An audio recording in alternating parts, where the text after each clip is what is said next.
Merci de vous informer avec PTV. Bienvenue si vous venez de nous rejoindre dans l'actualité de ce mercredi 10 décembre.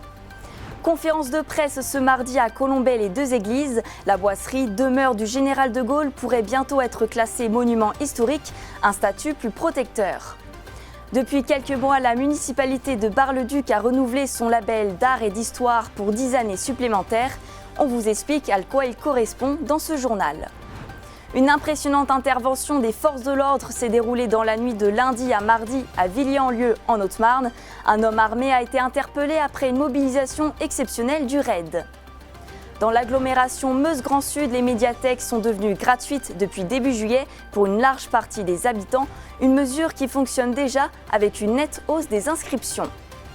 Un point rapide sur la météo à présent, un mercredi très pluvieux dans notre secteur. Des averses sont attendues toute la journée dans toutes les villes, sous un ciel couvert. Les températures resteront douces mais fraîches, avec des maximales atteignant 11 degrés à Saint-Dizier et Vitry-le-François.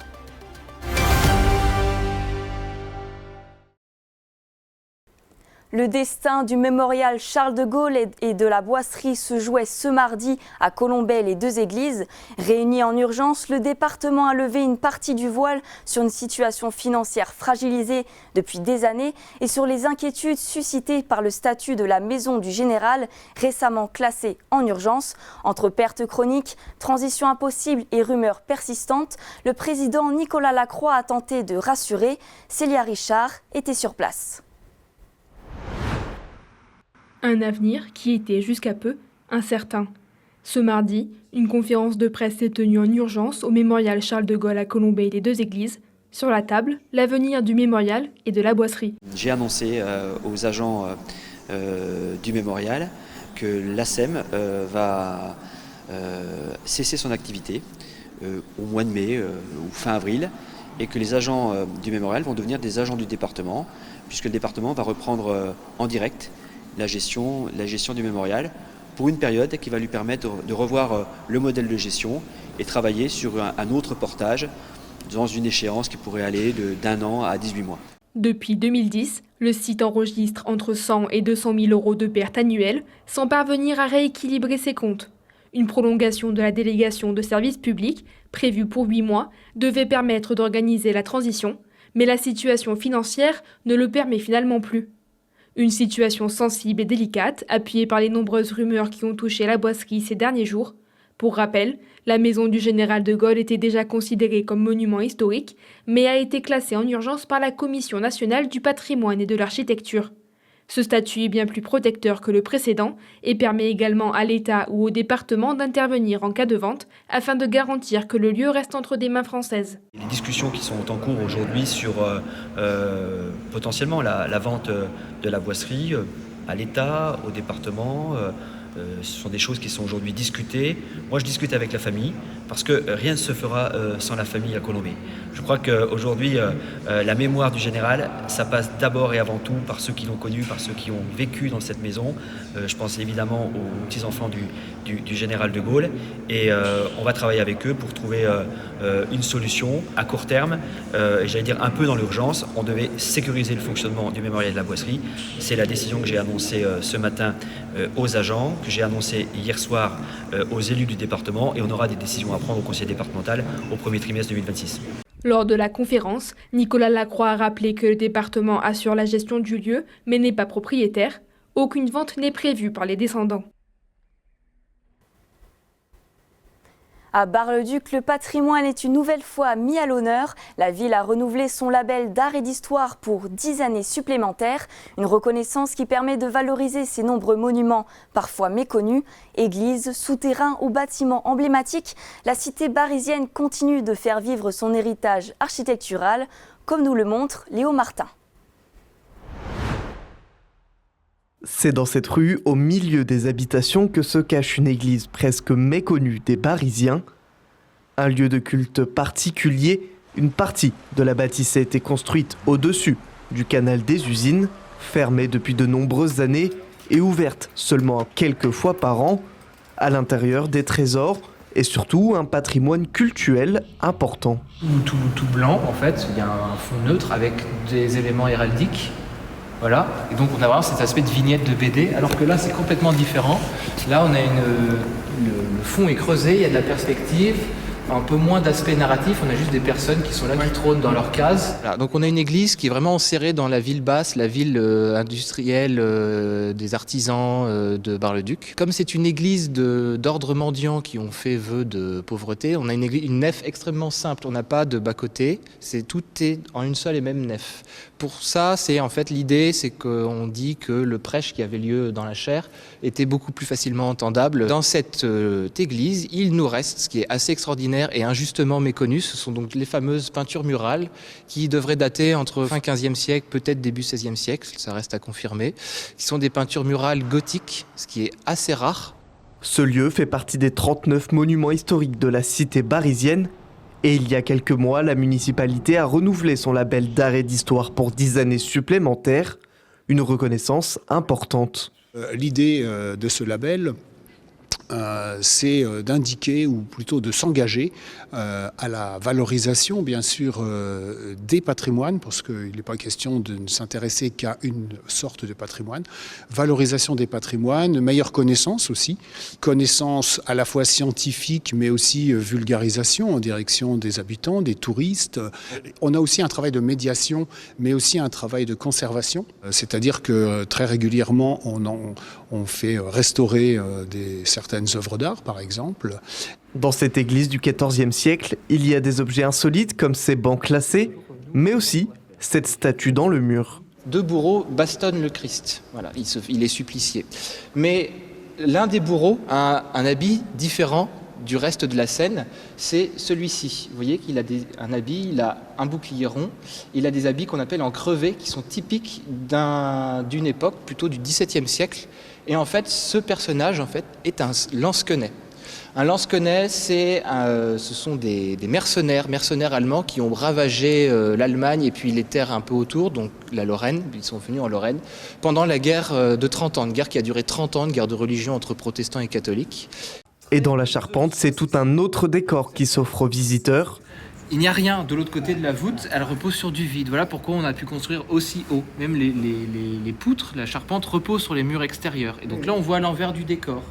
Et on voit l'arête. Donc la période gothique sont des arcs brisés. Et ça permet de pouvoir repousser les forces sur les côtés et du coup de construire beaucoup plus haut. Et là, on le voit très bien. C'est ce qu'on montre à chaque fois aux visiteurs. C'est qu'on voit extrêmement bien du coup la manière de construire à la période gothique.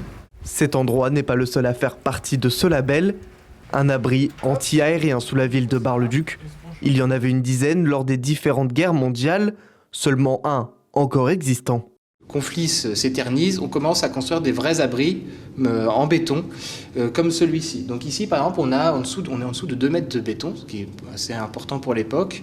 Vous avez donc des entrées en chicane avec ces murs par souffle pour empêcher justement, si une bombe tombait devant la porte, de tuer tout le monde sur le coup par le souffle de l'explosion. Et ici, jusqu'à 150 personnes pouvaient s'y entasser, puisque on est quand même un peu serré. Et donc, quand je vous disais, 1 à 2 alertes par jour, on s'y retrouvait assez souvent. D'autres monuments de la ville de Bar-le-Duc sont concernés par ce label, comme l'ancien collège Gilles de Trèves ou encore le musée barrois. Nuit sous haute tension ce lundi en Haute-Marne. À Villiers-en-Lieu, un important dispositif de sécurité a été déployé après des tirs signalés dans un quartier résidentiel. Le raid de Nancy a été mobilisé pour interpeller un homme armé, finalement arrêté sans faire de blessés. Une intervention spectaculaire sur laquelle revient la rédaction. Dans ce quartier habituellement calme de Villiers-en-Lieu, le silence est revenu, mais les habitants n'ont pas oublié. Dans la nuit de lundi à mardi, le raid de Nancy est intervenu dans ce petit village de Haute-Marne. Un homme armé vivant au domicile de sa mère a tiré 3 coups de feu en l'air aux alentours de 20h. C'est le deuxième fils au téléphone qui comprend la situation et contacte la police. En quelques heures, une colonne du raid se déploie, le périmètre est bouclé, l'intervention est coordonnée. L'homme sera finalement interpellé sans faire de blessés. À son domicile, plusieurs armes dont des fusils sont retrouvées. L'individu a été placé en garde à vue. Oui, alors ça a commencé un tout petit peu plus tôt pour les policiers bragards qui ont été appelés vers 20h, je crois, de tête. Sorte de différend familial, va-t-on dire. Dans une maison vit une maman avec son fils depuis quelques années. Un fils qui a eu des difficultés dans la vie et qui s'est retrouvé chez sa maman à ce moment-là. Ses frères étaient au téléphone, donc avec la maman comme tous les soirs.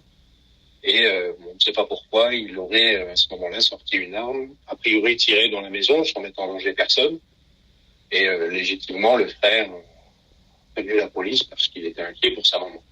Alors, je ne les connaissais pas personnellement, mais effectivement, la maison, d'après ce que j'ai appris, appartenait à la grand-mère. Donc, effectivement, c'est une maison familiale. Ça doit être des gens qui sont là depuis assez longtemps. La police bragarde arrive tranquillement et pour voir ce qui se passe. Et à ce moment-là, il aurait effectivement tiré 1 ou 2 coups de feu en l'air, encore une fois, sans mettre en danger personne. Et pour pas se mettre en danger, préfère prévenir l'antenne locale du RAID qui vient de Nancy pour procéder à l'interpellation de l'individu. Ils ont mis en place donc tout le dispositif, un dispositif basé sur le renseignement au début, donc avec des drones, avec un drone policier du RAID qui se mettent en place autour de la maison. Lorsqu'ils approchent, la maman les aperçoit et sort d'elle-même. Donc les policiers la mettent en sécurité à ce moment-là. Ils envoient ensuite un petit robot pour voir où est le homme. La difficulté derrière, c'est qu'ils ont retrouvé pas mal d'armes chez lui et qu'ils se posent des questions par rapport à la provenance de ces armes. Dans l'agglomération Meuse-Grand Sud, la culture s'ouvre à tous. Depuis le début de l'été, les médiathèques sont devenues gratuites pour une large partie des habitants et le succès est déjà au rendez-vous avec une hausse notable des inscriptions. Une gratuité accompagnée de nouvelles offres, notamment pour les publics en situation de handicap. Les détails avec Léo Martin. Depuis le 3 juillet dernier, les médiathèques de l'agglomération Meuse-Grand Sud sont rendues gratuites. Un dispositif pour amener plus de personnes et encourager l'accès à la culture. Les habitants de l'agglomération, les jeunes de moins de 25 ans ou les personnes en situation de handicap peuvent s'inscrire gratuitement. Et depuis le début de l'été, le nombre d'adhérents n'a cessé d'augmenter. Les retombées de la gratuité, nous les avons mesurées par une étude comparative effectuée de juillet à octobre 2024 et 2025. Et nous avons constaté une augmentation des emprunteurs actifs et des nouveaux inscrits. Donc pour les emprunteurs actifs, ça se monte à 200 personnes de plus entre 2024 et 2025. Et pour les nouveaux inscrits, ce sont 109 inscrits de plus entre 2024 et 2025 pour les mêmes périodes concernées. La médiathèque évolue. Ce dispositif est aussi l'occasion d'introduire des aides à la lecture. On a mis en œuvre le lancement des Victor. Donc les Victor, ce sont des appareils pour personnes en situation de handicap visuel qui permettent d'écouter de la lecture enregistrée à des personnes qui ne peuvent plus lire de livres, de ne pas être coupées de la lecture. Au sein du château de Marbeaumont, toute une salle est dédiée aux personnes en situation de handicap. En tout, près d'1 millier de livres audio sont disponibles ou encore des livres avec des plus gros caractères. Les livres doivent forcément être ramenés. Les adhérents peuvent maintenant les retourner en dehors des horaires d'ouverture. Quand vous mettez vos documents dans ces boîtes de retour, c'est les documents ne tombent pas directement au fond de la boîte. Il y a des paliers qui permettent de descendre progressivement sans que les documents soient abîmés. L'intérêt, en fait, c'est avant tout pour les usagers et pour ne pas non plus être pénalisés au moment des retards. La gratuité dans les médiathèques est désormais un atout pour de nombreuses municipalités, notamment pour attirer de nouveaux lecteurs. Ici, à Bar-le-Duc, c'est aussi l'occasion de profiter de l'architecture du château de Marbeaumont. Vous pouvez retrouver toute l'actualité en continu sur notre site internet puissancetelevision.fr et notre application mobile. Dans un instant, l'invité culture de la rédaction